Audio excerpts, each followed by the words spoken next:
السلام علیکم ورحمۃ اللہ۔ اچانک ہی پتہ چلا ہے کہ رمضان کی آمد ہے، اور رمضان کے حوالے سے میں نے سوچا کہ جو چیزیں میں نے پریکٹیکلی اپنی زندگی میں دیکھی ہیں، اپنے گھر میں دیکھی ہیں، یا رمضان کے جو اصل معنی ہم لوگوں نے نارملی رکھے ہوئے ہیں وہی ہیں، آیا جو رمضان میں کرنا چاہیے ہم وہی کام کر رہے ہوتے ہیں۔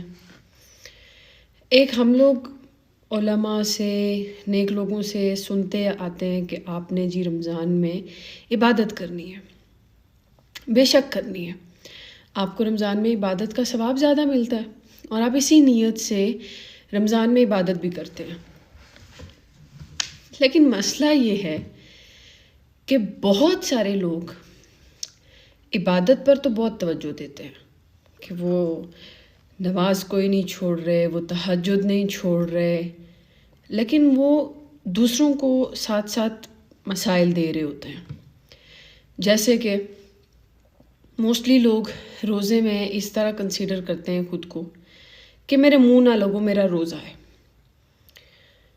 مجھے فلاں کام کا نہ بولو، میرا روزہ ہے، مجھے ہلنے کا نہ بولو، میرا روزہ ہے، میرے سے بات نہ کرو، میرا روزہ ہے۔ روزہ جو کوئی بھی شخص رکھتا ہے اپنے لیے رکھتا ہے، کسی پر احسان تو کر نہیں رہا، تو اس لیے جتانے کی ضرورت نہیں ہے کہ آپ روزے میں۔ ایک طرف ایک عورت ہے، سحری بناتی ہے، افطاری بناتی ہے، دن بھر بچوں کو سنبھالتی ہے، گھر کو صاف رکھتی ہے، اور آپ اس کے ساتھ اس بات پر بحث کر رہے ہوں کہ بھئی تمہاری عبادت بہت کم ہے اور میں تو بہت عبادت گزار ہوں، تو یہ جاہلوں والی حرکت ہے۔ ہر وہ کام جو روزمرہ زندگی میں عورتیں کر رہی ہوتی ہیں، اگر وہ اللہ کی رضا کے لیے کریں تو وہ سب عبادت ہے۔ سحری بنانا بھی، افطاری بنانا بھی، بچوں کو سنبھالنا بھی، اپنے گھر کو سنبھالنا بھی، یہ سب چیزیں عبادت ہے۔ ایک طرف ایک لڑکی ہو جو یہ سب کر رہی ہو، ایک طرف ایک لڑکی ہو جو سارا دن قرآن پکڑ کے بیٹھتی ہے، بہت عبادت گزار ہے، نماز پڑھتی ہے، لیکن اگر کوئی غلطی سے اس سے بات کر لے تو وہ کاٹنے کو دوڑتی ہے۔ اس کی عبادت کا ہم نے کیا لینا دینا؟ اس لیے ایک ترتیب ہوتی ہے انسان کی زندگی میں۔ آپ جو بھی کام کر رہے ہیں نا، جیسے آپ نے روزہ ہی رکھا ہے، تو آپ نے روزہ رکھا ہے اللہ کے لیے، میرے لیے یا کسی بندے کے لیے تو رکھا نہیں ہے۔ اب اس کے اندر آپ اتنا سکون اور پیشنس لے کر آئیں۔ آپ کو روزہ سکھا کیا رہا ہے؟ پیشنس، تسلی، سکون۔ آپ کو روزہ یہ سکھا رہا ہے کہ آپ نے روزے میں اپنے آپ کو صبر میں رکھنا ہے۔ تو صبر کا کیا مطلب ہوتا ہے؟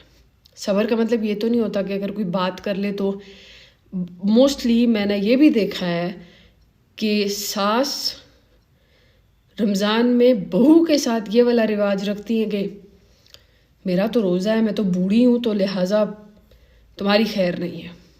میں نہیں، اس طرح کے کریکٹرز ہر گھر میں موجود ہیں۔ تو دیکھیں، آپ کا روزہ جو ہے وہ آپ کے لیے ہے۔ برائے مہربانی اپنا رکھا ہوا روزہ دوسروں پر مت تھوپیں کہ دوسرے کہیں کہ یار تم رکھا ہی نہ کرو۔ اس طرح کا جو رکھ کے ہم پہ سارا دن احسان جتاتے ہو، اس سے تم رہنے ہی دیا کرو روزہ رکھنے کو۔ خیر، ایک تو یہ چیز آ گئی کہ پہلے روزہ اپنے لیے رکھیں، نہ کہ دوسروں کو جتا جتا کے آپ ماریں۔ دوسری بات یہ کہ روزے کے احترام میں بہت ساری چیزیں آ جاتی ہیں کہ دوسروں کے سامنے نہ کھانا۔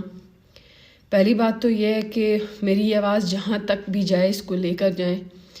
میں نے پنجاب میں 6 سال گزارے ہیں، اور ایون دو کہ جب میری ایج تھی فرسٹ ایئر سیکنڈ ایئر کے ایگزامز کی، تو میرا سیشن تھا، وہ میرے پیپرز کا، وہ رمضان میں آ گیا تھا، تو میں تو روزے سے ہوتی تھی۔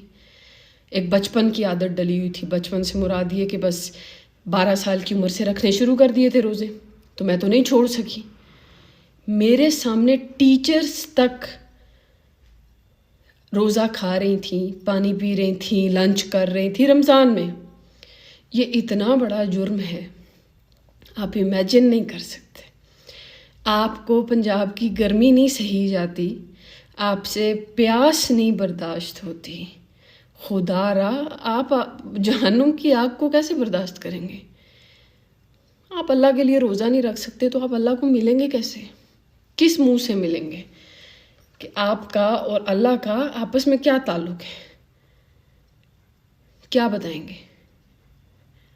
بہت لوگ دیکھے روزہ کھانے والے اور اتنے بے دردی سے کھانے والے کہ بندہ شرما جائے۔ پہلی بات تو یہ ہے کہ یہ بہت بڑا جرم ہے، اتنا بڑا کہ آپ کا ایک فرض روزہ جان بوجھ کے چھوڑا ہوا پھر ساری عمر لگا دیں، وہ تو واپس نہیں آئے گا۔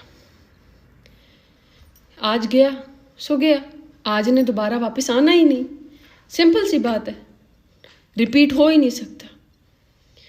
اب جو لوگ رکھتے ہیں، جو نہیں رکھتے ان کے لیے تو میں کہتی ہوں کہ ان کے لیے زمین پر اس سے بڑی بدبختی ہی کوئی نہیں کہ وہ روزہ نہیں رکھتے۔ اب جو لوگ رکھتے ہیں وہ دوسروں پر احسان نہ جتائیں۔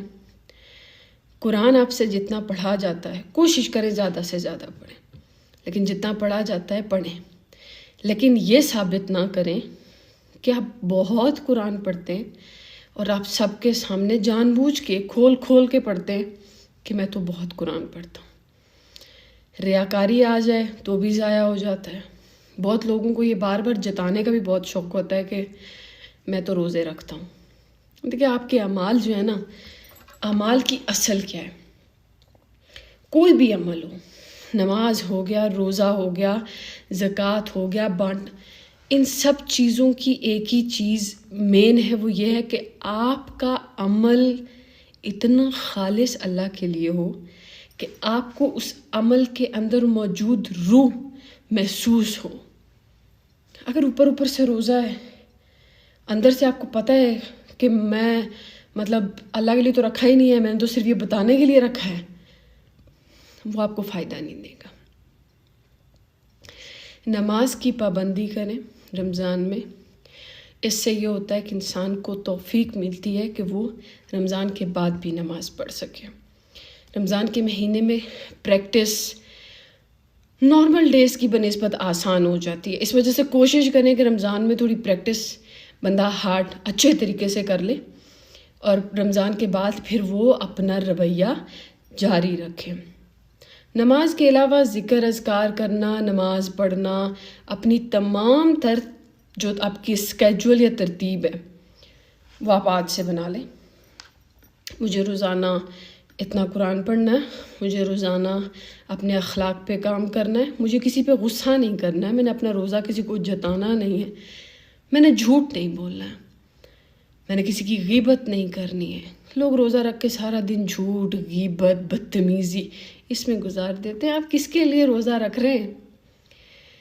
روزے کا مطلب صرف روٹی پانی سے رکنا نہیں ہے، جھوٹ، دھوکہ، فریب، برائی، ہر گناہ سے اپنے آپ کو روکنا روزہ ہے۔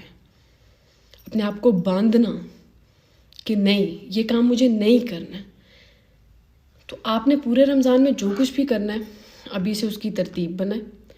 اس کے بعد آپ اس ڈائری پہ روزانہ شام کو بیٹھ کے، شام ان سینس کے رات میں تہجد میں بیٹھ کے آپ دیکھیں گے کہ آج سارے دن کے کام میں نے پورے کیے، کہیں میں نے آج کسی کو کچھ کہا تو نہیں۔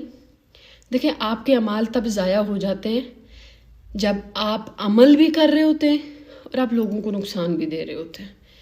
آپ کے اعمال کے اندر جب خلوص نہیں ہوتا، اللہ نہیں ہوتا، مطلب میں یہ سوچتی ہوں کہ ایک مومن انسان ہو، اس کے پاس رمضان ہو، جائے نماز ہو، دعا، اور پھر بھی وہ رمضان کے اندر اپنی بخشش نہ کروا سکے، وہ اپنی دعائیں نہ پوری کروا سکے، پھر کیا مانگا ہے تم نے؟ اس کا مطلب ہے تم نے تو اپنا تعلق جوڑا ہی نہیں، تم نے تو محنت کی ہی نہیں، بس وقت ضائع کیا۔ اس لیے مہینہ پورا ضائع نہ کریں، اعمال کو صحیح ترتیب اور صحیح طریقے سے کر کے اپنے رمضان کو مبارک بنائیں۔ اللہ سب کے لیے اس میں بہت زیادہ برکت ڈالے، اور اللہ آپ سب کے روزے اور اعمال کو قبول کرے، اور آپ لوگوں سے درخواست ہے کہ مجھے بھی اپنی دعاؤں میں یاد رکھیں.